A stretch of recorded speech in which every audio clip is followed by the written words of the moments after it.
आज की क्लास में हम पढ़ेंगे कवि सूरदास के अंतिम 3 पद। तो लीजिए पद संख्या 4 और आज के वीडियो लेक्चर का पद संख्या प्रथम। मैया मैं तो चंद खिलौना ले हूँ, जय हों लोट धरनी पर अबहीं, तेरी गौ न एहों, सुर भी कौपय पान न करी हों, बेनी सिर न गुहे हों, वह हों पूत नंद बाबा को, तेरो सुत न कहे हों। आगे आऊ बात सुनी मेरी, बल दे वही न जने हों, हंसी समुझावती कहती यशोमती, नई दुल्हनिया दे हों। तेरी सौ मेरी सुन मैया, अबई बियाहन जय हों, सूरदास वह कुटिल बराती, गीत सुमंगल गे हों।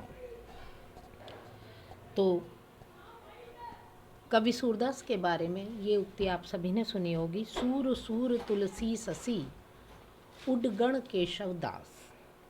तो साहित्याकाश में अपने बाल लीला वर्णन के कारण कवि सूरदास साहित्य जगत के सूर्य के समान माने जाते हैं।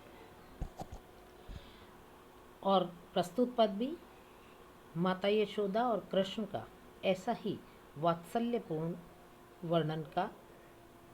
वर्णन से संबंधित पद है। जिस तरह से कोई सामान्य माँ अपने पुत्र या संतान को समझाती है, संतान उससे जिद करती है, ठीक वैसे ही सूरदास के कृष्ण हैं। वे अलौकिक होते हुए भी लौकिक जगत के पात्र की तरह से कवि सूर को दिखाई देते हैं। तो माता यशोदा और बालक कृष्ण के ये वार्तालाप, मैया मैं तो चंद खिलौना ले हूँ। कृष्ण कह रहे हैं कि हे माता, हे माँ, मैं तो चंद्रमा का वाला खिलौना लूँगा।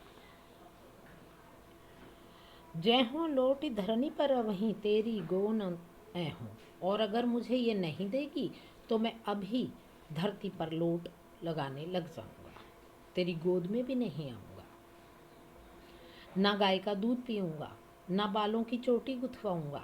इतना ही नहीं, मैं आपका बेटा ना बनकर नंद बाबा का बेटा बन जाऊँगा।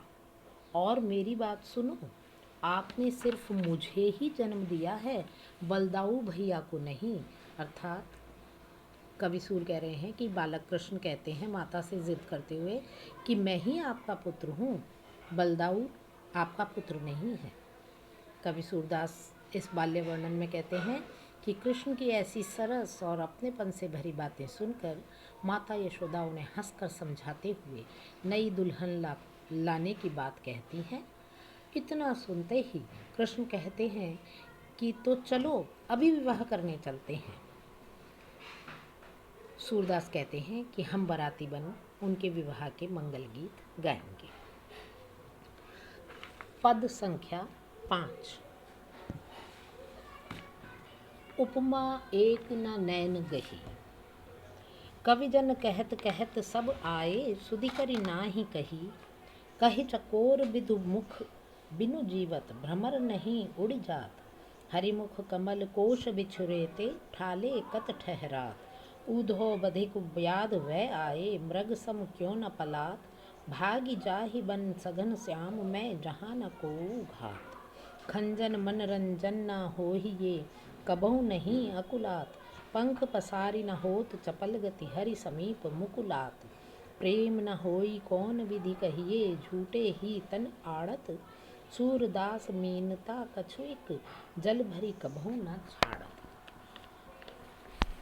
तो लीजिए इसका पदसार इस तरह से है कि कवियों ने नेत्रों के लिए यद्यपि अनेक उपमान जुटाए हैं, किंतु वास्तविकता यह है कि एक भी उपमान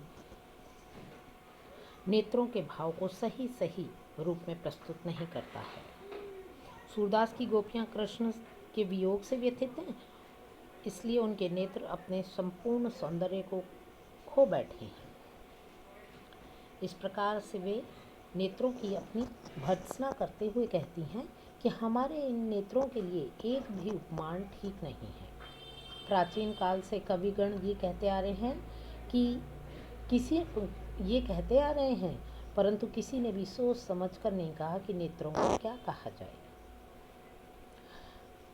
नेत्रों से संबंधित उपमानों की निरर्थकता को प्रदर्शित करते हुए गोपिकाएं कहती हैं कि यदि इन नेत्रों को चकोर कहा जाए तो उचित नहीं है, क्योंकि ये वास्तव में चकोर होते तो कृष्ण के चंद्रमुख के अभाव में कैसे जीवित रहते।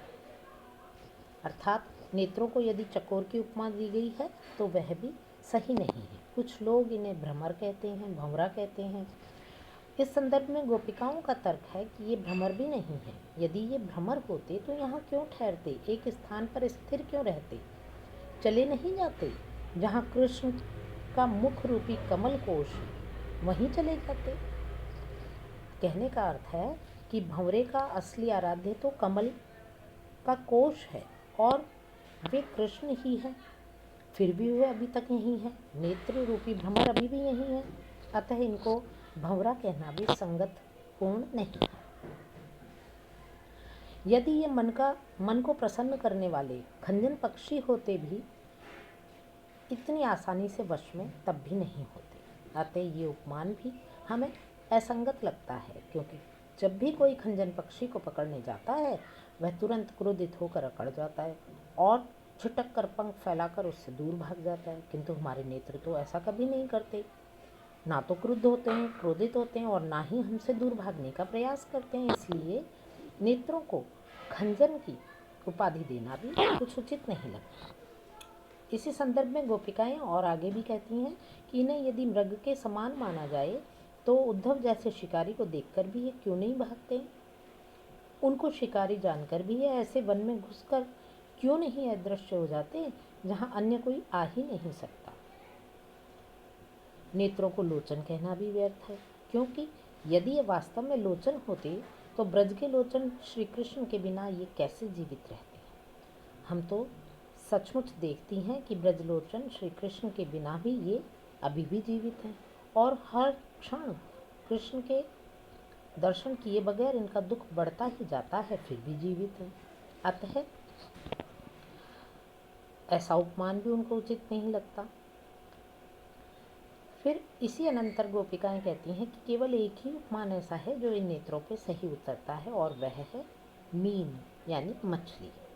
जिस प्रकार मछली सदैव जल में रहती है और उससे दूर होकर सदैव प्राण त्याग देती है, उसी प्रकार ये नेत्र भी सदैव आंसुओं से भरे रहते हैं और पल भर के लिए भी अपने स्थान को नहीं छोड़ते हैं। अर्थात कहने का भाव ये है कि कृष्ण के वियोग में ये सदैव जल से ही भरे रहते हैं।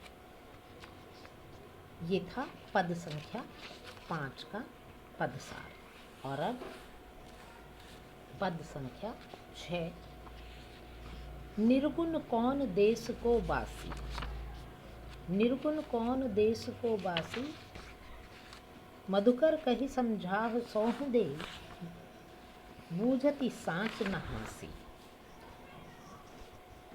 निर्गुण कौन देश को बासी, को है जनक कौन है जननी, कौन नारी को दासी, कैसे बरन भेष हैं कैसो किह रस में अभिलाषी, पावे गोपनी कियो आपनो जोर करे वो घासी, सुनत मौन वह रयो बावरो सूर सबे मति नासी। श्री कृष्ण ने गोपिकाओं के वियोग वर्णन को जान करके अपने मित्र उद्धव को उन्हें निर्गुण परम ब्रह्म का ज्ञान देने के लिए ब्रज प्रांत भेजा था, यह हम सभी जानते हैं। वहाँ पर जब उन्होंने गोपिकाओं को, उद्धव ने निर्गुण परम ब्रह्म की चर्चा की उनके सामने और बाज नहीं आए ऐसी चर्चाओं से, तो गोपिकाओं ने भी उनकी खबर लेने की ठान ली। और ऐसे ही इस पद में गोपिकाएं उद्धव की खबर लेते हुए कहती हैं कि हे उद्धव, ये तो बताओ कि तुम्हारा निर्गुण ब्रह्म किस देश का रहने वाला है, उसका निवास स्थान कहाँ है। ये बात हम आपसे अच्छी तरह से पूछ रहे हैं, हंसी की बात नहीं है। हाँ, प्रसन्नतापूर्वक सीधे सरल भाषा में हमें समझा दो कि तुम्हारा ब्रह्म कहाँ रहता है, तुम्हारे ब्रह्म के माता पिता कौन हैं तथा उसकी स्त्री कौन है, उसकी दासियाँ कैसी हैं और कौन कौन है। उस निर्गुण ब्रह्म का वर्ण यानी रंग कैसा है, गोरा है, काला है, कैसा है। उसकी वेशभूषा क्या है, अर्थात वह कैसे कपड़े पहनता है। और उसका प्रिय रस कौन सा है, दूसरे शब्दों में उसकी रुचि किस रस में है। कहने का अर्थ यह है कि यदि किसी भी रस में उसकी रुचि नहीं है तो वह व्यर्थ है, अर्थात अस्तित्वहीन है। गोपिकाओं के पूछने का अर्थ ये है कि हमारा परम ब्रह्म तो कृष्ण है, हम उसका पता ठिकाना भी जानते हैं, उसके माता पिता कौन हैं, उसकी स्त्री दासी, उसका रंग, उसकी वेशभूषा, ये सब जानते हैं। परंतु आप जिस परम ब्रह्म का ज्ञान हमें देने आए हैं उसके बारे में कुछ ठोस जानकारी हमको दीजिए। तो ऐसी तर्कपूर्ण बातें सुन कर के, गोपिकाओं की ऐसी तर्कपूर्ण बातें सुन कर के उद्धव मौन हुए और उनको ऐसा महसूस हुआ कि उनकी बुद्धि नष्ट प्राय हो गई है।